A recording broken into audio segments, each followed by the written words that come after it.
MSLI TV، رہنمائی بدلتی دنیا کے لیے۔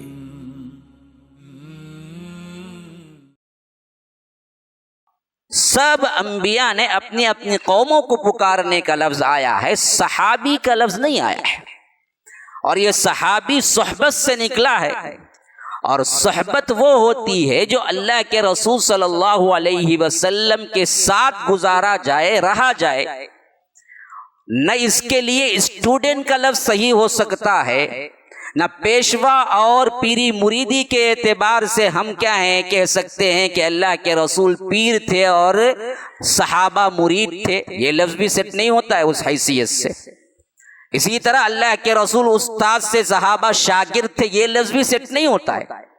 اس کے لیے بڑا مناسب لفظ جو استعمال ہوا ہے وہ اصحاب اور صحابی کا لفظ ہے کہ انقلاب کیسے آئے گا آج کے حالات میں؟ انقلاب ایسے ہی آئے گا جیسے اصحاب رسول اللہ صلی اللہ علیہ وسلم کے زمانے میں آیا، وہ ہے لفظ صرف ایک، قربانی قربانی قربانی۔ ان اللہ اشتری من المؤمنین انفسهم واموالهم بان لهم الجنہ، اللہ تبارک و تعالی نے خرید لیا ہے مومنین کے جانوں اور مالوں کو، کس کے عوض؟ جنت کے عوض۔ فجر کی اذان سے پہلے ابن مسعود کے گھر کے نزدیک گلیوں میں طلبہ بیٹھے ہوئے ہیں، کوئی دروازہ کھٹکھٹا کے بلا نہیں رہا ہے، صرف اس انتظار میں بیٹھے ہوئے ہیں کہ جب یہ نکلیں گے تو یہاں سے جا کر گھر تک پہنچنے کا جو فاصلہ ہوگا وہ فاصلے میں ہم کچھ علم پالیں گے۔ اہل علم کی یہ قدر تھی۔ ان الحمد للہ نحمده ونستعینه ونستغفره ونؤمن به ونتوکل علیہ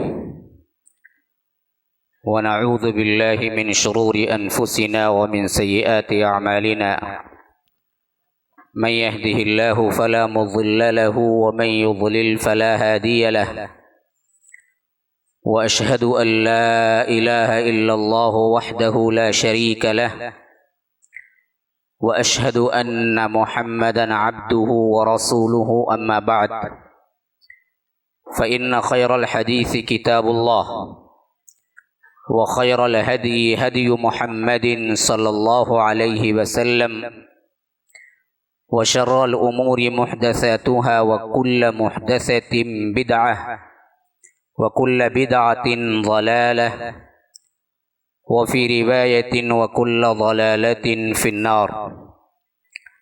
فأعوذ بالله السميع العليم من الشيطان الرجيم من همزه ونفثه ونفخه۔ يا أيها الذين آمنوا من يرتد منكم عن دينه فسوف يأتي الله بقوم يحبهم ويحبونه أذلة على المؤمنين أعزة على الكافرين يجاهدون في سبيل الله ولا يخافون لومة لائم، ذلك فضل الله يؤتيه من يشاء والله واسع عليم۔ وقال تعالى: يا أيها الناس أنتم الفقراء إلى الله والله هو السميع العليم، إن يشأ يذهبكم ويأتي بخلق جديد وما ذلك على الله بعزيز۔ اللهم أرنا الحق حقا وارزقنا اتباعه، وأرنا الباطل باطلا وارزقنا اجتنابه، اللهم علمنا ما ينفعنا وانفعنا بما علمتنا وارزقنا علما، رب اشرح لي صدري ويسر لي أمري واحلل عقدة من لساني يفقه قولي۔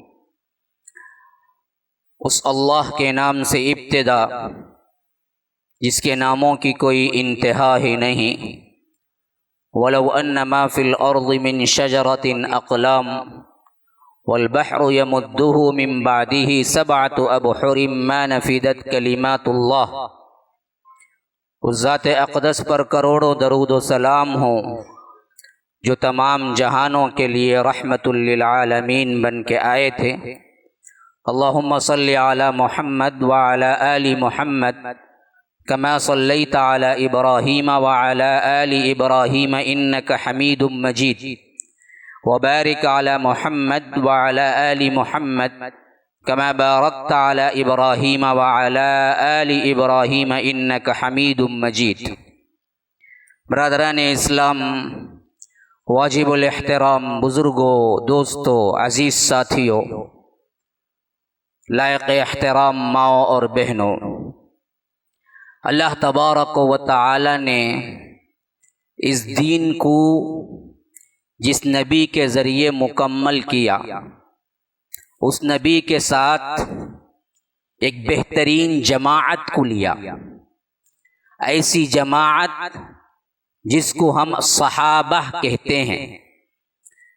اور یہ صحابہ اس سے پہلے کہ کسی نبی کو اس حیثیت سے عطا نہیں ہوئے جس حیثیت سے جناب محمد الرسول اللہ صلی اللہ علیہ وسلم کے لیے جانثاری کا جذبہ، قربانی کے جذبے کے ساتھ اللہ تبارک و تعالی نے دیا، حالانکہ یہ نام بھی استعمال نہیں ہوا ہے۔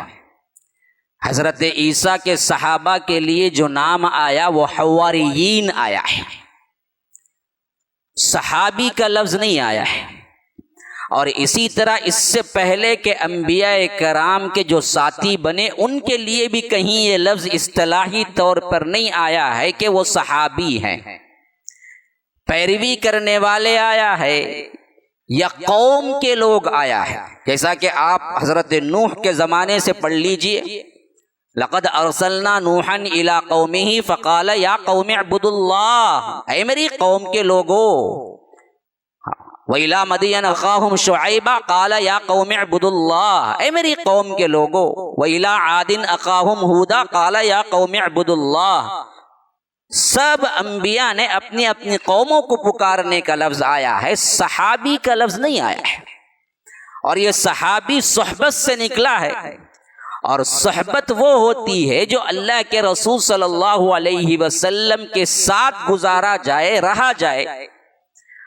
نہ اس کے لیے اسٹوڈنٹ کا لفظ صحیح ہو سکتا ہے، نہ پیشوا اور پیری مریدی کے اعتبار سے ہم کیا ہیں کہہ سکتے ہیں کہ اللہ کے رسول پیر تھے اور صحابہ مرید تھے، یہ لفظ بھی سیٹ نہیں ہوتا ہے اس حیثیت سے۔ اسی طرح اللہ کے رسول استاد سے صحابہ شاگرد تھے، یہ لفظ بھی سیٹ نہیں ہوتا ہے۔ اس کے لیے بڑا مناسب لفظ جو استعمال ہوا ہے وہ اصحاب اور صحابی کا لفظ ہے، اور یہ نص قرآن میں ثابت بھی ہے کہ اللہ کے رسول صلی اللہ علیہ وسلم نے جب ہجرت کی اور غار ثور میں جب اللہ کے رسول صلی اللہ علیہ وسلم تھے، اذ ہما فی الغار اذ یقول لصاحبہ، صحابہ کا لفظ قرآن میں نص سے ثابت ہے۔ یاد کرو وہ موقع جب اپنے صاحب سے آپ کہہ رہے تھے، کون تھے وہ؟ صدیق اکبر تھے۔ تو اس طرح کی سب سے بہترین جماعت جو انبیاء میں سب سے بہترین طور پر کسی نبی کو ملی تو وہ جناب محمد الرسول اللہ صلی اللہ علیہ وسلم ہیں۔ اسی واسطے ہم دیکھتے ہیں کہ غزوہ بدر کے موقع پر جب اللہ کے رسول صلی اللہ علیہ وسلم نے کہا کہ ہم باہر نکل کے لڑیں گے یا آ کر اندر رہ کے لڑیں گے، اسی طرح بعض اور مواقع پر بھی ہوا، تو مقداد بن اسود کے وہ الفاظ رضی اللہ عنہ یاد رکھنا چاہیے جب انہوں نے کہا کہ اللہ کے رسول ہم بنی اسرائیل کی طرح یہ نہیں کہیں گے کہ آپ جائیں اور آپ کا خدا جا کے لڑے، بلکہ ہم یہ کہیں گے کہ اللہ کے رسول اگر آپ برگ غمات تک کہہ دیں وہاں پہنچے تو وہاں بھی پہنچ جائیں گے، اور سمندر میں کودنے کا حکم دیں گے تو ہم سمندر میں بھی کود جائیں گے۔ ہم دراصل آپ کے ساتھ ہیں، آپ جو حکم چاہیں دیں ہم وہ کرنے کے لیے تیار ہیں۔ تو اس طرح جانثاری اور اس طرح قربانی، اس طرح اپنا آپ تن من دھن سب کچھ قربان کر دینے والی جماعت نہ اس سے پہلے کسی نبی کو ملی، نہ اس کے بعد کبھی آ سکتی ہے۔ وہ جماعت ہے اصحاب رسول اللہ صلی اللہ علیہ وسلم کی جماعت، جن کے اندر قربانی، ایثار، تن من دھن لگا دینے کا جذبہ اس حد تک تھا کہ نہ اس سے پہلے کسی قوم یا کسی نبی کے سلسلے میں آیا، نہ اس کے بعد۔ اسی واسطے وہ انقلاب رونما ہوا جو دنیا کا سب سے بڑا انقلاب، ریولیوشن کہلا سکتا ہے، اور سب سے کم ترین مدت کے اندر اور سب سے قلیل ترین خون کے اندر، صرف 23 سال کا انقلاب۔ اللہ کے رسول صلی اللہ علیہ وسلم 40ویں سال نبوت کا دعویٰ کیے، کل ملا کر 23 سال کا عرصہ نہیں گزرا، اللہ کے رسول صلی اللہ علیہ وسلم اس دار فانی سے کوچ کر گئے، اور اس 23 سال کے اندر مکہ بھی فتح ہو گیا، حجۃ الوداع میں 1,24,000 لوگ بھی جمع ہو گئے، اور ایک حد تک یثرب کے نام سے جتنے علاقے جانے جاتے تھے ان تمام پر سلطنت اسلامیہ قائم ہو چکی تھی، خلافت اسلامیہ قائم ہو چکی تھی، اور اس کا نمونہ عملی طور پر اللہ کے رسول صلی اللہ علیہ وسلم دے چکے تھے۔ اور ان میں بھی اگر آپ بغور مطالعہ کر کے دیکھیں، 13 سال تو وہ ہیں جن کے اندر کوشش نہ ہونے کے برابر ہے، صرف دعوت ہے، جن میں آپ کھینچ تان کر کے بھی 500 سے زیادہ صحابہ کو نہیں لا سکتے۔ اور اس کے بعد کے 8 سال بھی دیکھیں، 20 رمضان المبارک 8 ہجری، اس وقت بھی 10,000 سے زیادہ تعداد ہم کو نظر نہیں آتی ہے، اور 11 ہجری میں صرف 3 سال کا عرصہ بھی نہیں، 8 گیا رمضان، 9 گیا رمضان، 10 گیا رمضان، اور 11 میں تو اللہ کے رسول 3 ہجری میں 3ویں سال ہی میں وفات پا گئے، 3ویں مہینے ہی میں وفات پا گئے، تو اس حیثیت سے 11 ملانا صحیح نہیں ہے۔ 9 اور 10 کے 2 سال صرف وہ ہیں جو انقلابی طور پر عروج کے تھے، جس میں 1,24,000 صحابہ ہیں۔ آخر یہ انقلاب، یہ ریولیوشن کیسے آیا، کیوں آیا؟ اس حیثیت سے آج ہم پر ضروری ہے کہ ہم جائزہ لیں۔ آج ہر طرف ہمیں مار ہے، ذلت ہے، اسلامی زندگی گزارنا ناممکن نظر آتا ہے۔ ارے اسلامی زندگی تو بہت دور کی بات ہے، مسلمان زندگی، مسلمان نام کی زندگی گزارنا بھی آج مشکل ہے، مسلمان نام کی ہاں، اس پر بھی تانے ہو رہے ہیں، اس پر بھی آپ کے لیے مشکلات کھڑے کر رہے ہیں، ورنہ سچے پکے اسلامی زندگی گزارتے تو پھر مصائب و آلام ہی دوسرا رخ اختیار کر لیتے۔ ہم تو نام کے مسلمان ہیں، وہ نام کے مسلمانیت کے ساتھ گزارنا بھی پوری دنیا میں مشکل ہے۔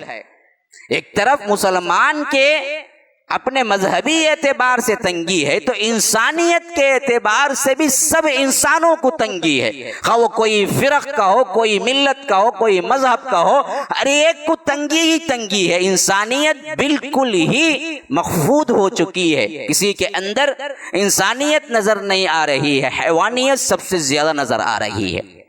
ایسے وقت میں بھی اصل میں سب سے اہم ترین ایک انقلاب، ایک ریولیوشن کی ضرورت ہے، جس طرح جاہلیت کے زمانے میں ضرورت تھی، جس کو اللہ کے رسول صلی اللہ علیہ وسلم نے برپا کیا، جس کو اللہ تبارک و تعالی نے بھیجا۔ میرے بھائیو سوچو، اب غور کرو، آج سے 1400 سال پہلے کا زمانہ بھی وہی زمانہ تھا جہاں پر ہر قسم کی برائی شدت کے ساتھ پائی بلکہ عروج کہہ سکتے ہیں اس برائی کا، شراب پانی کی طرح پی جاتی تھی، انسانیت پر ظلم، ایسے ایسے مظالم کہ آپ اگر تاریخی روایات پڑھیں گے تو دنگ رہ جائیں گے، آخر یہ انسان تھے یا درندے؟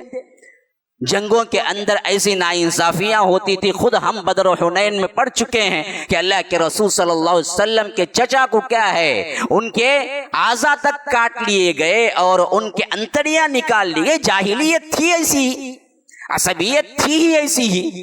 اور اسی طرح آگے جائیے، معاشی اعتبار سے کوئی ٹھکانہ نہیں تھا، غریب اور غریب تھا، مظلوم اور مظلوم تھا، مالدار اور مالدار تھا، سود کا نظام پورے ڈنکے کی چوٹ پہ چل رہا تھا۔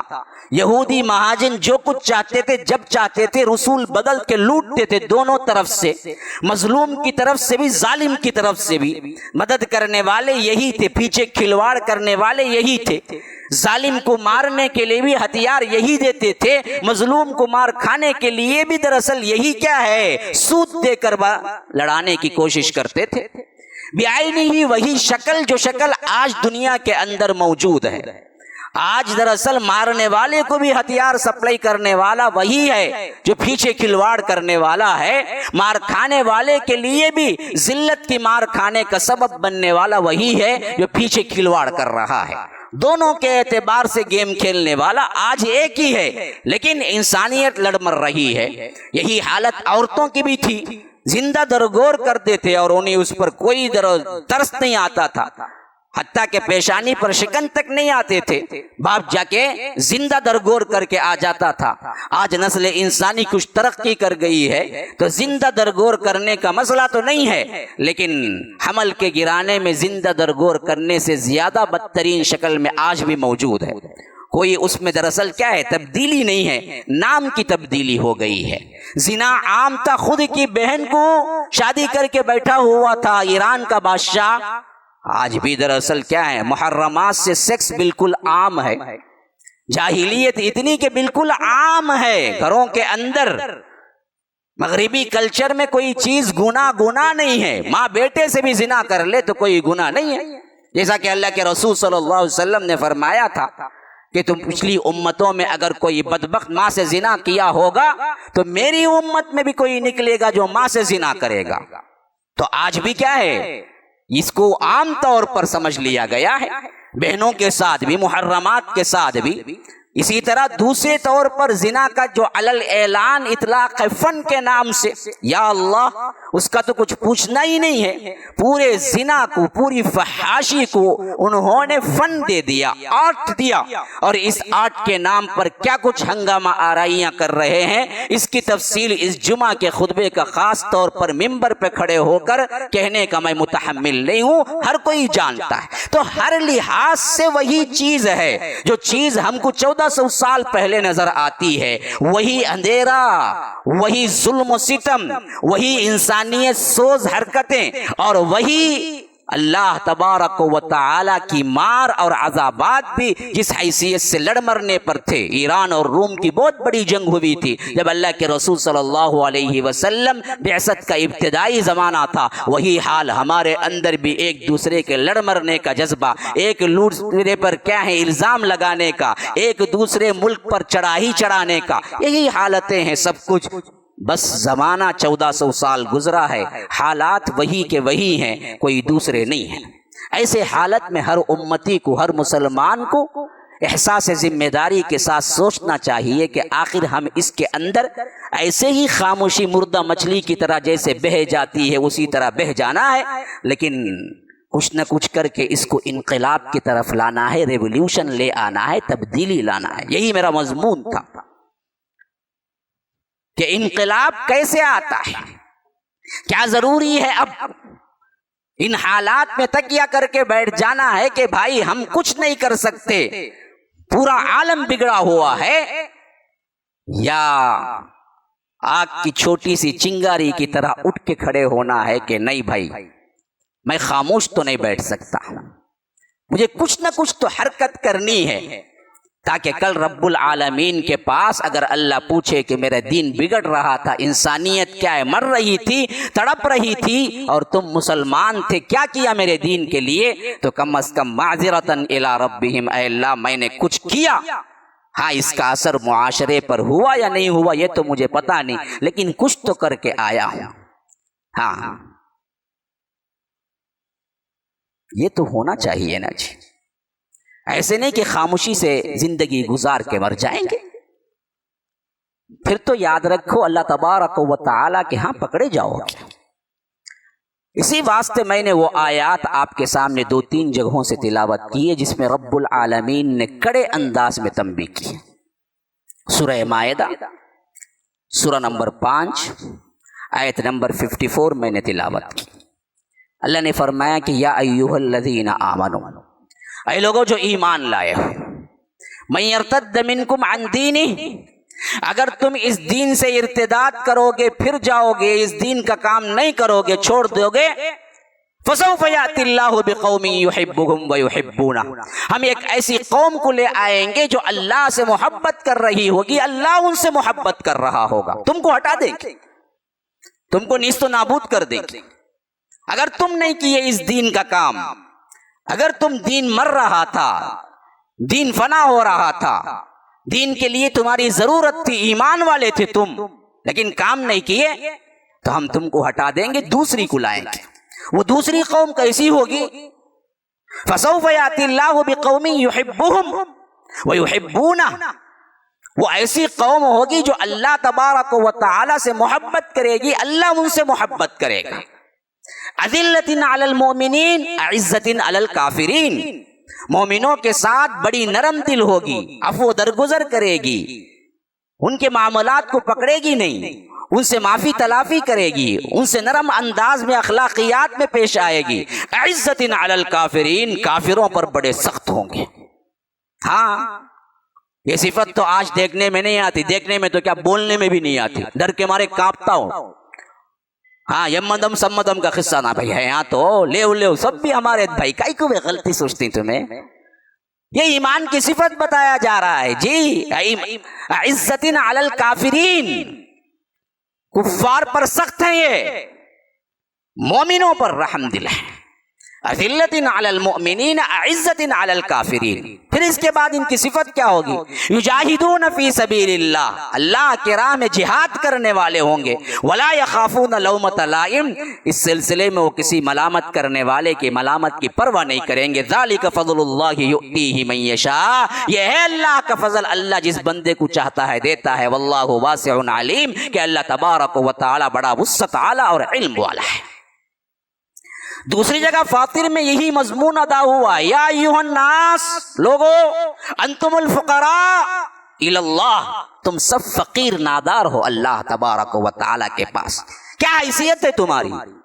اللہ کے دین کو اگر اللہ کن سے پیدا کرتا اور اللہ تبارک و تعالی کن سے اسٹیبلش کرنا چاہتا تو تمہاری پرکا کی بھی حیثیت نہیں، اور اللہ چاہتا تو کر دیتا اور قائم ہو جاتا اس کا دین۔ لیکن اللہ کا اپنا ایک طریقہ ہے کہ بندوں کے ذریعے دین کو اسٹیبلش کرتا ہے، تو فرمایا کہ دیکھو تم فقیر ہو، تمہاری کوئی حیثیت نہیں، لیکن پھر بھی دین کے معاملے میں میں تمہارے ذریعے سے اس کو بلند کرتا ہوں کہ ان یشاء یذھبکم ویأتی بخلق جدید، اگر تم یہ کام نہیں کرو گے تمہیں اٹھا کے پھینکوں گا اور نئی خلقت کو لے آؤں گا، نئی قوم کو لے آؤں گا۔ وما ذالک علی اللہ بعزیز، اللہ کو بہت آسان ہے ایسا کرنا، کوئی مشکل کام نہیں ہے۔ اسی طرح سورہ محمد کے آخری میں فرمایا کہ وَإِن تَتَوَلَّوْا يَسْتَبْدِلْ قَوْمًا غَيْرَكُمْ ثُمَّ لَا يَكُونُوا أَمْثَالَكُمْ، دیکھو اگر تم یہ کام نہیں کرو گے نا، ہم تمہیں بدلا کے چھوڑ دیں گے، تمہیں مٹا کے چھوڑ دیں گے، دوسری قوم کو تبدیل کر دیں گے، اور وہ قوم تم جیسی نہیں ہوگی، آرام پسند نہیں ہوگی، تم جیسی کیا ہے ایک طرف بیٹھنے والی نام نہاد قوم نہیں ہوگی، بلکہ یہ اللہ کے راہ میں تن مندن لگا دینے والی قوم ہوگی، ہم ان کو ان سے تبدیل کر دیں گے۔ ثم لا يكونوا امثالکم، تو معلوم ہوا کہ اصل چیز تمہاری سب سے بڑی بقا کی ضامن جو چیز ہے وہ یہ ہے کہ تم تحریک کرو، تم حرکت میں آؤ، تم انقلاب کے لیے تن مندن لگاؤ۔ کیسے آئے گا؟ جیسے صحابہ نے ایثار کیا تھا، صحابہ نے قربانیاں دی تھی، صحابہ نے تن مندن لگایا تھا، ولو بالفرض ولو بالفرض ولو بالفرض، اگر ہم مل جاتے تو یاد رکھو ہماری سستی اور ہماری تناسانی اس حد تک لے ڈوبتی کہ آج اسلام کا نام لینے والا کوئی نہیں رہتا۔ اسی واسطے بعض لوگ کبھی کبھی کہتے ہیں کہ کاش کہ ہم اللہ کے رسول کے زمانے میں پیدا ہو جاتے تو ہم صحابی بن جاتے۔ ارے شکر ادا کرو، پیدا نہیں ہوئے صحابی کہاں بنتے، منافق بن جاتے۔ تمہارا اپنا کردار، تمہاری اپنی تناسانی، تمہاری آرام پسندی، تمہاری دنیا سے محبت، تمہارا انداز فکر، تمہارے لیے دنیا کی اہمیت، آخرکار اگر یہ صحابہ والا دور ہوتا تو آخرکار ہم منافقین ہی ٹھہرتے، کیونکہ منافقین کا کردار جب ہم پڑھتے ہیں اور اپنی آپ پہ نظر ڈالتے ہیں تو ہمیں معلوم ہوتا ہے کہ ہمارے اندر تو کوٹ کوٹ کر منافقت بھری ہوئی ہے۔ ہم تو وہی کام کر رہے ہیں جو اس وقت منافقین کر رہے تھے۔ منافقین تو کم از کم نماز پڑھتے تھے اور نماز کی پابندی کرتے تھے، فجر کی پابندی کرتے تھے، اور دوسرے طور پر جو اسلامی شاعر ہیں کم از کم اس کی پابندی کرتے تھے۔ آج کے مسلمان منافقین سے بھی بدتر ہیں کہ ظاہری طور پر جو اسلام کی پابندی کرنا ہے وہ پابندی بھی نہیں کرتے۔ تو حالت یہاں تک خراب ہے میرے بھائیوں۔ تو اللہ کے رسول صلی اللہ علیہ وسلم کے صحابہ کرام جس انقلاب کی طرف آئے اور جس کو اللہ کے رسول صلی اللہ علیہ وسلم نے ٹریننگ دی وہ تھا سراپا ایثار، قربانی۔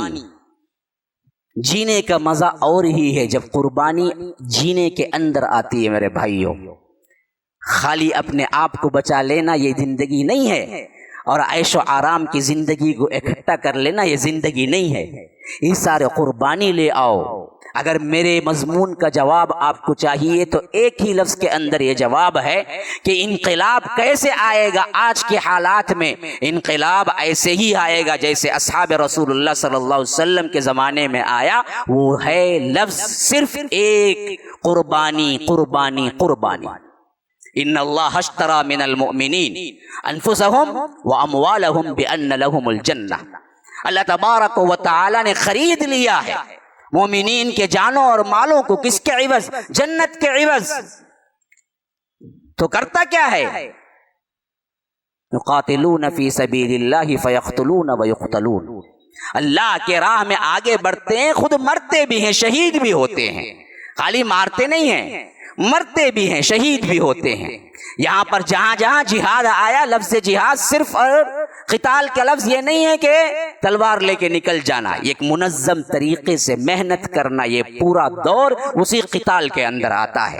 آپ کو معلوم ہونا چاہیے کہ قتال تو اس وقت فرض ہوا تھا جب مدینہ ہجرت کر جانے کے بعد تقریباً 1 ہجری کا زمانہ مکمل ہو چکا تھا، تو اس معاملے میں اگر آپ اندازہ لگائیں تو 14 سال تک نبوت کے جہاد فرض ہی ہوا نہیں۔ جو لوگ ڈھنڈورا پیٹتے ہیں انقلاب کے لیے یا آ کر مسلمانوں میں دہشت گردی اور تلوار کا لفظ استعمال کرتے ہیں، ان لوگوں کو سوچنا چاہیے کہ سیرت النبی میں 14 سال تو جہاد حرام تھا۔ ہاں، صاف حکم تھا کہ ہاتھ بند کے کھڑے ہو، مار کھاؤ، مارنا نہیں ہے تمہیں۔ ہاں، کفو ایدیکم، اپنے ہاتھوں کو باندھو، تمہیں قتال کا حکم نہیں ہے۔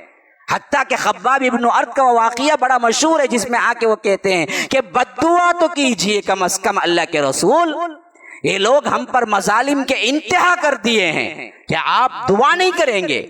اس پر بھی اللہ کے رسول صلی اللہ علیہ وسلم ناراض ہوئے اور کہا کہ اس سے پہلے کہ امتوں پر دراصل آرے چلا دیے گئے، انہیں 2 ٹکڑے کر دیا گیا، پھر بھی انہوں نے اف نہیں کہا، اور خباب تم اتنا جلدی کر رہے ہو؟ تو 14 سال تک تو حرام تھا کہ آپ ہاتھ نہیں اٹھائیں گے، تلوار نکالیں گے نہیں۔ پھر اس کے بعد جب منظم جماعت بنی تو تب جا کے حکم ہوا اذن للذین یقاتلون بانہم ظلموا، اب ہم حکم دیتے ہیں بلکہ اجازت دیتے ہیں کہ جن پر ظلم ہوا ہے ان کا مقابلہ کیا جائے۔ یہ سب کا متفقہ طور پر ماننا ہے کہ مکی زندگی میں کہیں جہاد فرض نہیں ہوا جو 13 سال تھے۔ تو منظم طور پر، منظم حیثیت سے انقلاب کے لیے کوشش کرنا میرے بھائی یہ بہت اہمیت کا حامل ہے کہ ہم جڑیں جماعت کی شکل میں اور اپنے آپ کو سدھارنے سے ابتدا کریں، اپنے ماحول کو سدھاریں، اپنے گھر کو سدھاریں، اپنے محلے کو سدھاریں، اور اس طرح اپنے آپ کو اسلامک شکل میں مکمل طور پر نفس پہ قابو پا کر آپ اپنا اسلام خود اپنی ذات پہ نافذ کرنا شروع کر دے۔ تو جب اس حد تک آپ کے اندر گٹس ہے کہ آپ اسلام اپنی ذات پر نافذ کرنے کے حد تک تو آپ ایمان والے بن گئے، تو پھر اس کے بعد اس کی دوسری شکل ہوگی کہ آپ آگے جا کر دوسرے لوگوں سے کہیں۔ لیکن یہ منظم شکل کب بنے گی جی؟ جب اس کی کوئی ابتدا ہوگی، جب سوچ آئے گی ہمیں کچھ کرنا، نماز، روزہ، حج، زکوٰۃ، یہ تو پورے کے پورے ستون ہیں، خوبصورت گھر نہیں ہے۔ جب تک خوبصورت گھر تھا کسی کو بلانے کی ضرورت نہیں تھی، وہ خود داخل ہوتا تھا، بڑا خوبصورت گھر ہے۔ لیکن جب ہم پلروں کو لے کے اسلام کہنا شروع کرے تو پوچھنے والا پوچھتا ہے کہ گھر کہاں ہے؟ ہم بولتے ہیں کہ نہیں جی گھر کتابوں میں محفوظ ہے، دیکھو دیکھو پڑھ کے دیکھو کتنا اچھا ہے اسلام۔ وہ پوچھتا ہے کہ یہاں بتاؤ کہاں ہے گھر، وہ ہم بتانے سے قاصر ہیں۔ جب گھر بالکل بنا ہوا تھا، کتاب کی کوئی ضرورت نہیں تھی، بلانے کی کوئی ضرورت نہیں تھی، دعوت کی کوئی ضرورت نہیں تھی۔ ہاں، سمامہ 3 دن مسجد نبوی کے ستون سے باندھے گئے، چوتھے دن چھوڑ دیا گیا۔ مدینے کے قریب ایک ندی پہ گئے، نہائے، کپڑے پہنا، واپس آئے، کہا کہ اشہد انک محمد رسول اللہ۔ کون سی تبلیغ ہوئی، کون سی دعوت ہوئی، کون بلایا انہیں، کیا سکھایا انہیں، کیسے تبدیل ہو گئی؟ کتاب نہیں تھی، عمارت تھی، وہ بھی مسجد کا ستون، کہیں باہر مدینہ بھی پھر کے دیکھنے کا موقع نہیں ملا انہیں، خالی مسجد کا سکون سے باندھ دیا گیا۔ 3 دن وہیں تھے، چوتھے دن خود اسلام قبول کر لیا۔ کون سی دعوت ہوگی؟ خود اللہ کے رسول نے بھی دعوت نہیں تھی، پوچھا تو یہ پوچھا کہ سمامہ کیا حال ہے، بس آخر کیا چیز تھی وہ 3 دن میں جو اثر کی، چوتھے دن خود آ کے اسلام قبول کر لیا۔ تو عملی طور پر وہ نمونہ تھا نا، جس نمونے کے حامل اصحاب رسول اللہ صلی اللہ علیہ وسلم تھے۔ تو آج ہمیں وہ معاشرہ کا ابتدا کرنے کا کوئی نہ کوئی سنگ بنیاد ہونی چاہیے نا بھائی، کوئی نہ کوئی آپ اس کی ابتدا کرنا چاہیے نا، کوئی نہ کوئی اول آنا چاہیے نا، کسی کی سوچ تو تبدیل ہونی چاہیے نا۔ چراغ سے چراغ جلتا ہے، 1 کا 2، 2 کا 3، 3 کا 4 بنیں گے تب جا کے نا ایک جماعت بنے گی، پھر محنت ہوگی، پھر دراصل آپ اسلام کو یوں پیش کریں گے کہ دیکھو جی یہ ہے گھر، یہ ستون نہیں ہے، اس میں دیواریں بھی ہیں، چھت بھی ہے، اور اس کے اندر خوبصورت پینٹنگ بھی ہے، دروازہ بھی بڑا خوبصورت ہے۔ تو صرف تم چل کے آؤ، دروازے میں داخل ہو جاؤ، پھر اسلام کیا کچھ ہے وہ تمہیں خود نظر آ جائے گا۔ تو پھر پوچھنے والا آپ کو کتابوں میں نہیں پوچھے گا، بلکہ کہے گا کہ ہم نے دیکھا ہے مسلمانوں کو یہ حالت پھر دوبارہ لانا انتہائی ضروری ہے، ورنہ تو یاد رکھو آگے بھی موت ہے، پیچھے بھی موت ہے۔ ابھی ایک شوشہ چھوڑا گیا ہے نیا، 3rd ویو کا، ہاں ایک نیا نام دے دیا گیا ہے، اب وہ آ رہا ہے، پتہ نہیں پہلے تو مارا مارا مارا، اب کہہ رہے ہیں کہ 40 سال سے کم میں جو ہوں گے ان کو لگے گا۔ 40 سال والے پہلے پہنچ گئے 2 دور میں، اب جو نوجوان ہیں ان کو بھی پہنچانے کا کوئی نہ کوئی کیا ہے آئیڈیا ہے۔ بہرکیف حقیقت کیا ہے، لگتی ہے نہیں لگتی ہے، مرتے ہیں نہیں مرتے ہیں، یہ بات تو ہم نے آنکھوں سے خود دیکھا ہے۔ پاگل ہی تھوڑی کوئی ہوگا کہ جو بولے گا کہ اثر نہیں ہے یا مرتے نہیں ہیں، وہ تو ہو ہی رہا ہے۔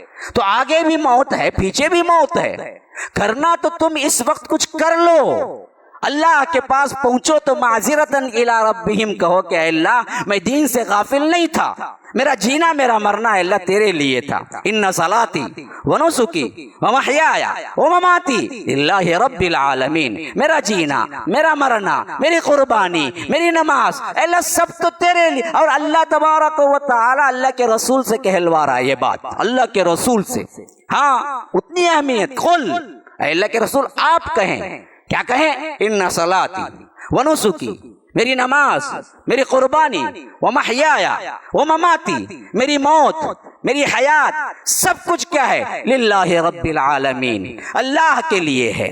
اللہ کے لیے جینا سیکھو، اللہ کے لیے مرنا سیکھو، اللہ تبارک و تعالی تمہارے مسائل کو حل کر دے گا۔ دین کی فکر کرو دنیا مل جائے گی، دنیا کی فکر نہ کرو دین ہرگز نہ ملے گا۔ دنیا کچھ مل جائے تو مل جائے، یہ سبق اللہ کے رسول صلی اللہ علیہ وسلم نے صحابہ کو دیا تو انہوں نے حرز جاں بنایا، سینے سے لگایا، اس حیثیت سے کہ ایسے ایسے رونما ہوئے واقعات جب ہم دیکھتے ہیں کہ کوئی انسان ایسا بھی کر سکتا ہے، ہاں کر سکتا ہے، بالکل کر سکتا ہے، بالکل کر سکتا ہے۔ ایک انٹرویو میں ایک بہت بڑے آج کے نامور مقرر سے پوچھا گیا کیا آپ یہ غلط نہیں کہیں گے، کیا آپ یہ غلط نہیں کہیں گے کہ صدیق اکبر اپنے آخری زمانے میں یعنی ہجرت کے وقت بوڑھا باپ جو نابینا ہو چکا ہے، جوان بچیاں، گھر میں کوئی اور کمانے والا نہیں ہے، ایسے وقت میں اللہ کے رسول صلی اللہ علیہ وسلم کے ایک ایما پر سب کچھ چھوڑ کر اللہ کے حوالے کر کے نکل گئے، اور گھر میں کوئی نہ دیکھنے والا تھا نہ پیسہ تھا، جو بھی تھا وہ گٹری باندھ کے نکل کے لے چلے۔ آخر اس کو آپ کیا کہیں گے؟ پوچھنے والے پر جواب جو ملا وہ بڑا یونیک تھا، کہا کہ جذبے کے مقابلے میں، ایمان کے مقابلے میں کوئی چیز آئے تو اس کو تج دو۔ یہی اللہ کے رسول صلی اللہ علیہ وسلم نے سکھایا تھا کہ دین کے مقابلے میں آڑے آئے اگر کوئی بھی، خواہ وہ اولاد ہو، خواہ وہ ماں باپ ہو، خواہ وہ کچھ بھی ہو، ان کو چھوڑو اور دین کو لے لو۔ دین کے لیے سب کچھ چھوڑا جا سکتا ہے، لیکن کسی اور دنیاوی چیز کے لیے دین کو چھوڑا نہیں جا سکتا۔ اسی بات سے صدیق اکبر نے اس وقت اپنا تنخواہ تن من دھن سب کچھ حوالے کر دیا، نہ گھر کی فکر کی، نہ نوجوان بچیوں کی فکر کی، نہ اولاد کی فکر کی، نہ ماں باپ کی فکر کی۔ ابو قحافہ گھر میں کیا تھے؟ اندھے تھے، اور گھر میں دراصل کوئی پائی نہیں تھی کہ اس گھر کو کیسے چلایا جا سکتا ہے، بلکہ کہا یہ جاتا ہے کہ اس وقت جو کچھ بھی رقم تھی وہ بھی پوٹلی میں باندھ کے صدیق اکبر 7 غار حور میں لے آئے تھے تاکہ اگر ضرورت پڑے تو خرچ کر دیں، اور پوچھا تو کہا کہ ہم نے کچھ نہیں چھوڑا تو صرف اللہ اور اس کے رسول کے نام کو چھوڑا ہے۔ یہ جذبہ قربانی کہاں سے تم لاؤ گے؟ کہاں سے لاؤ گے؟ یہ صرف واقعات کان کے مزے کے لیے سننے ہیں، ہم کو سمجھنا نہیں ہے کہ کیا دعوت دی جا رہی ہے اس کے تحت۔ ابو ذر غفاری جب آئے تھے، اللہ کے رسول نے کہا کہ غفاری قبیلے کے ہو تم، یہاں تمہارا کوئی پرسان حال نہیں ہے، اسلام قبول کرو، واپس چلے جاؤ، جب اسلام غلبہ پائے گا تو تب میں بلا لوں گا تمہیں۔ ابو ذر غفاری نے کیا کیا؟ اس بات پر خاموش بیٹھ گئے نا۔ دوسرے دن صبح سویرے کعبۃ اللہ کے اندر بلند آواز سے قرآن پڑھا، جس پر قریش نے اتنا مارا کہ مرنے کے قریب ہو گئے، یہاں تک کہ حضرت صدیق اکبر نے کہا کہ بدبختو، یہ غفاری قبیلے کا جوان ہے، اگر تم اس کو مار دو گے تو جتنے قافلے تمہارے تجارت کے غفاری قبیلے سے گزرتے ہیں یہ لوگ تمہیں نہیں چھوڑیں گے۔ یہاں تک کہ ان کو چھڑا کے لے آئے اور ان کا پورا چہرہ بدل چکا تھا مار کھا کے۔ اللہ کے رسول صلی اللہ علیہ وسلم نے فرمایا کہ ابو ذر، میں نے نہیں کہا تھا کہ تمہیں یہاں اعلان نہ کرنا چاہیے اور تمہیں واپس خاموشی کے ساتھ چلے جانا چاہیے، جب اللہ اسلام کا غلبہ دے گا میں خود تمہیں اطلاع کر کے بلا لوں گا۔ تو ابو ذر نے کہا کہ اللہ کے رسول، اللہ کی قسم، اس مار میں جو لذت ہے اگر آپ حکم دے تو کل میں وہی کام کروں، پھر وہ لذت پاؤں۔ یہ قربانیاں کہاں گئی؟ کہاں گئی یہ قربانیاں؟ خالی بزدلی کے الفاظ، بزدلی اور حکمت کے نام پر ہم گھر بیٹھنے میں کیا ہے، مگن ہو جائیں، یہ اسلام ہے؟ کہاں گئی یہ قربانیاں؟ حضرت بلال، حضرت خباب، حضرت ابو فہیکہ، ان لوگوں نے جو قربانیاں دی تھی، یہ قربانیاں کہاں گئی؟ اسی کے بدولت تو ہم آج نام لے رہے ہیں اسلام کا، ہمیں اسلام ملا ہے تو یہی سب چیزیں تو ہیں۔ ہم نے دراصل اس کو ایک تحریک ہی سمجھا نہیں۔ نام نہاد مسلمان، نسلاً بعد نسلی طور پر ہم مسلمان پیدا ہو گئے اور ہم نے سمجھا کہ ہم پر سب سے زیادہ حق ہے تو کیا ہے، 5 وقتہ نماز پڑھ لو، روزہ رکھ لو، رمضان کے چند رسومات عید وغیرہ مناتے وقت، مرتے وقت دفنا دو، جلانا نہیں ہے، اسلام مکمل ہو گیا، پھر ہمیں کوئی چیز کرنی ہی نہیں ہے۔ اللہ کی قسم آج ہمیں بتلانا ہے کہ اسلام کیا ہے، انقلاب لانا ہے، سسکتی ہوئی انسانیت کو یہ بتانا ہے کہ تم سب کی ریمیڈی، تم سب کی شفا یہاں پر اسلام میں موجود ہے، آؤ اسلام کو اپناؤ۔ اسلام تمہارے لیے زندگی دنیا کی بھی بہترین دیتا ہے اور اخروی زندگی تو ہے ہی متقین کے لیے، لیکن ہم تیار نہیں ہیں، ہم بتانے کو تیار نہیں ہیں، ہم اٹھنے کو تیار نہیں ہیں، ہم کچھ کرنے کو تیار نہیں ہیں، جبکہ پوری زندگی اصحاب رسول اللہ صلی اللہ علیہ وسلم نے اسی حیثیت سے کام کیا، ایک ایک چیز کو نوٹ کیا، چھوٹے چھوٹے الفاظ کو کبھی دین کے خلاف دیکھے تو اپنا تن من دھن قربان کر دیا اس سلسلے میں، معمولی سی بات کو بھی برداشت نہیں کیا کہ اسلام کے خلاف ہو۔ ہاں، ابن مسعود اپنے دور امارت میں خاص کر کوفے کے گورنر تھے، ابو موسیٰ اشعری کہتے ہیں کہ میں اس وقت ملنے کے لیے آیا، ابھی فجر کی اذان نہیں ہوئی تھی، اس سے پہلے ہی لوگ دروازوں پہ بیٹھے ہوئے تھے۔ ابن مسعود نکلیں گے تو ان سے علم حاصل کریں گے، ان سے پوچھیں گے کیا دور تورا تھا، کیا علم کا جذبہ تھا، کیا دین کا جذبہ تھا، کام کرنے کا جذبہ تھا۔ دیکھو فجر کی اذان نہیں ہوئی ہے، فجر کی اذان سے پہلے ابن مسعود کے گھر کے نزدیک گلیوں میں طلبہ بیٹھے ہوئے ہیں، کوئی دروازہ کھٹکھٹا کے بلا نہیں رہا ہے، صرف اس انتظار میں بیٹھے ہوئے ہیں کہ جب یہ نکلیں گے تو یہاں سے جا کر گھر تک پہنچنے کا جو فاصلہ ہوگا وہ فاصلے میں ہم کچھ علم پالیں گے۔ اہل علم کی یہ قدر تھی، طلاب اس طرح بھاگتے تھے، حالانکہ صحابہ کا زمانہ ہے، علم جگہ جگہ ہے، لیکن پھر بھی ابن مسعود جو اللہ کے رسول سے ڈائریکٹ پورے قرآن کا علم لیے ہیں، وہ جانتے ہیں کہ کس طرح کیا ہے ہمیں علم کے پیچھے دوڑنا ہے. اور وقت بھی کون سا دیکھو، فجر سے پہلے ابھی اذان بھی نہیں ہوئی ہے. ہاں اگر ہم کوئی کلاس عقیدے کا 4 بجے رات کو رکھیں گے تو کوئی آئے گا بندہ؟ دن میں ان کی سہولت میں چائے پانی کے انتظام کے ساتھ بھی بلاتے ہیں تو نہیں آتا ہے، سیکھتا نہیں ہے، بنتا نہیں ہے، تیاری نہیں کرتا ہے، اسے اہمیت نہیں دیتا ہے. یہاں دیکھو فجر کی نماز سے بھی پہلے بیٹھے ہوئے ہیں، اور یہ نہیں کہ آ کے پوچھ لیں، دروازہ کھٹکھٹا دیں نا، انتظار میں بیٹھے ہوئے، نکلیں گے تو ہم بات کریں گے. یہ خلاف ادب ہے کہ عالم جب کوئی کام کر رہا ہو یا مصروف ہو تو اپنا سوال سیدھے جا کے داغ دیں، بلکہ انتظار کریں جب عالم فارغ ہو تو تب جا کے اس سے سوال کریں. تو یہی اسنا میں یہ بیٹھے ہوئے تھے، کئی طالب علم بیٹھے ہوئے تھے. ابو موسیٰ اشعری بھی بہت بڑے صحابی ہیں، صحابہ میں بہت بڑے، وہ بھی آ گئے. کہا کہ ابن مسعود نکلے نہیں ابھی. یہ نہیں پوچھا کہ کیا کر رہے ہو، پتا تھا روزانہ یہ طلبہ آ کے ایسے ہی بیٹھتے ہیں، جب ابن مسعود نکلتے ہیں تو سوال کر کے کچھ نہ کچھ کیا ہے علم پا لیتے ہیں جب تک کہ وہ مسجد نہیں پہنچ جاتے. تو یہ معمول معلوم تھا ابو موسیٰ اشعری کو، تو اسی واسطے صرف پوچھا تو یہ پوچھا کہ ابھی ابن مسعود نہیں نکلے ہیں؟ کہا کہ نہیں نکلے ہیں. تو وہ بھی کیا ہے انتظار میں بیٹھ گئے. یا رب، صحابی لیکن علم کی قدر، یہ ان سے اونچے صحابی علم میں انتظار میں بیٹھے ہوئے ہیں. ایسا علم حاصل کیا جاتا، ایسی تیاریاں ہوتی تھی. یہ انقلاب کے نمونے تھے، یہ ہمارے نوجوان افراد کے کام تھے. راتوں میں علم کے لیے جاگنا، اہل علم کے لیے بھاگنا دوڑنا. امام ابن حنبل کے بارے میں آتا ہے کہ جب کبھی معلوم ہوتا ان کے شہر کو کوئی بڑا عالم آیا ہے تو بچوں کی طرح بستہ لے کر، کتاب لے کر، کاپی لے کر اپنے بغل میں دبائے بھاگ رہے ہوتے. لوگ کہتے کہ آپ امام ابن حنبل ہیں، آپ بھاگ رہے ہیں. کہتے کہ علم کے لیے ایسے ہی کیا جاتا ہے. یہ ہے اصل میں اپنے آپ کو تبدیل کرنا، سیکھنا یہاں سے شروع کرو. لمبا واقعہ ہے، میں صرف یہ نمونہ بتا رہا ہوں کہ یہاں ابو موسیٰ اشعری بھی بیٹھے ہوئے دیکھ رہے ہیں کہ ابن مسعود جب نکلیں گے ہم بات کریں گے. ابن مسعود کا دروازہ خود نہیں کھٹکھٹائے. جب ابن مسعود نکلے تب جا کے کہا کہ ہم نے ایک بہت ہی عظیم بات دیکھی ہے جس میں کچھ برائی بھی ہے، جس میں کچھ اچھائی بھی ہے. کہا کہ کیا دیکھا ہے؟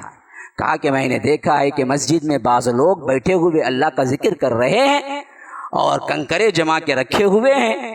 ایک کنکر اٹھا کے بولتا ہے کہ بولو لا الہ الا اللہ، تو لوگ بولنے لگتے ہیں لا الہ الا اللہ، لا الہ الا اللہ 100 مرتبہ. تو وہ کنکر الگ کر دیتا ہے، 100 مرتبہ کے کنکر ہو گئے. پھر دوسرے گروپ کا کنکر اٹھاتا ہے، پھر کہتا ہے کہ بولو سبحان اللہ. پھر اس کے بعد 100 مرتبہ وہ سبحان اللہ بولتا ہے تو گن کے وہ الگ رکھتا ہے.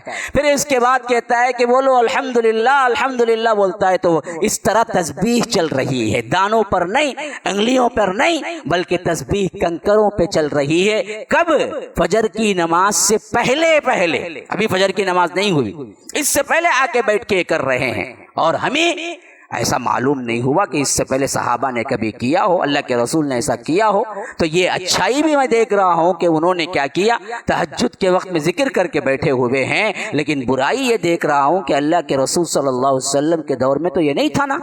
تو اس واسطے میں نے مناسب سمجھا کہ آپ کو اطلاع دوں. حالانکہ وہیں وہ روک سکتے تھے، لیکن ہر بات کو اہل علم تک پہنچانے کی ذمہ داری کا احساس ان کو تھا. اس واسطے امیر کوفہ جو تھے وہاں تک بات کو لا کے پہنچائے، تاکہ وہ اگر ڈانٹیں گے، وہ اگر سمجھائیں گے تو ان کا انداز الگ ہوگا، اور اگر ہم سمجھا دیں گے تو ہمارا انداز الگ ہوگا. ہر بات کو اس کے اہل تک پہنچانا اصل میں بات صحیح ہے. اس واسطے وہ آ کے آج ہمارے نوجوانوں میں بہت بڑا طبقہ یہی ہے، فوری طور پر ڈیسیژن اٹھاتا ہے، فوری طور پر کچھ کر بیٹھتا ہے، جس کا خمیازہ آگے چل کر بھگتنا پڑتا ہے نا. بات کو وہاں تک پہنچاؤ جہاں پہنچانا چاہیے. تو یاد رکھو اس طرح مسائل کا حل کرتے تھے، ایسے سیکھتے تھے میرے بھائیوں. یہ انقلاب کی پہلی کڑی ہے جو میں آپ کے سامنے بیان کیا. میں پوری تفصیل لا کے یہاں پر آپ کو دے رہا ہوں.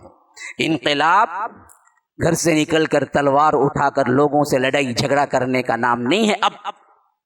اب انقلاب اپنے آپ کو سدھار کر، منوا کر، اپنے نفس کو مٹا کر علم کی تلاش میں نکلنے کا نام ہے.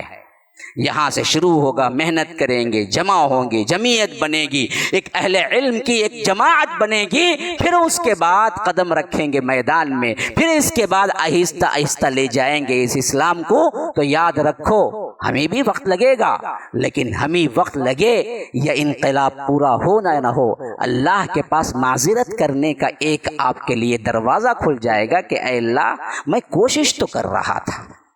الٹا ہم دیکھ رہے ہیں کہ ہمارے پاس سال بسال لوگ پس ہمت اور کمزور ہوتے جا رہے ہیں۔ 10 سال پہلے ہم نے شروع کیا تھا اس دعویٰ کو، اس یہاں کے سینٹر کو اور یہاں کے کاموں کو، تو اللہ کے فضل سے کام تو ہو رہے ہیں، لیکن جو لوگ 10 سال سے جڑے ہوئے ہیں ان کے اندر تبدیلی نہیں، بلکہ الٹا یہ آ رہا ہے کہ کمزوری۔ یہ کیا بات ہے؟ اب تو مضبوط ہونا ہے، آگے بڑھنا ہے، بہت لمبی مدت ہے، آپ کو جتنی زندگی ملے اتنی زندگی منظم ہو کے کام کرنا ہے، کمزور ہو کے پیچھے ہٹنا نہیں ہے۔ تو یاد رکھو یہ چیز ہماری نفسی اور ہماری نفسانی خواہشات یا ہمارے اپنے اعتبار سے، ذات کے اعتبار سے کام نہیں شروع ہوا، بلکہ یہ دین کے اعتبار سے کام شروع ہوا۔ میرے دوستو، میں کہتا ہوں کہ جڑو، جمو، علم کی راہ اپناؤ، علم سے اپنی ابتدا کرو، اور اس کے ساتھ ساتھ ایک منظم طور پر اپنے آپ کو ایک گروہ سے باندھ رکھو اور اپنے آپ کو سدھارو، تبدیلی لاؤ۔ پہلا انقلاب تمہارے دل کا ہوگا، دوسرا انقلاب تمہارے جسم کا ہوگا۔ جسمانی تبدیلی بھی لاؤ، دلی تبدیلی نیت سے شروع ہوتی ہے، نیت کی اصلاح کرو، پھر اس کے بعد جسمانی تبدیلی ظاہری طور پر شروع ہوتی ہے۔ تمہارا لباس، تمہارا اٹھنا، تمہارا بیٹھنا، تمہارا چلنا، تمہارا پھرنا، تمہارا کھانا، تمہارا پینا، یہ سب کا سب اسلامی شکل کا ہو جائے، اور تم اسلامی شکل کے ہی حرکات و سکنات کو پسند کرنے لگو۔ غیر اسلامی نہ کر کپڑے ہوں، نہ غیر اسلامی عادات ہوں، نہ غیر اسلامی چہرہ ہو، نہ غیر اسلامی طور پر تمہارا کھانا پینا ہو۔ اس حیثیت سے دھیرے دھیرے یہ تبدیلی لائیں گے تو پھر ایک منظم جماعت بنے گی، اور ایسی منظم جماعت کے ساتھ رب العالمین کی مدد ہوتی ہے، اور حالات اور ظروف اس کے کوئی مقابلہ نہیں کر پاتے، دنیا کی کوئی طاقت اسے مٹا نہیں سکتی۔ ھذا وباللہ التوفیق، وصلی اللہ وسلم علی نبینا محمد۔ اسأل اللہ لی ولکم ولسائر المسلمین من کل ذنب فاستغفروہ انہ هو الغفور الرحیم۔ ناظرین اکرام، ہمارے اس ویڈیو کو لائک کریں اور ہمارے اس چینل کو سبسکرائب کریں۔ جزاکم اللہ خیرا۔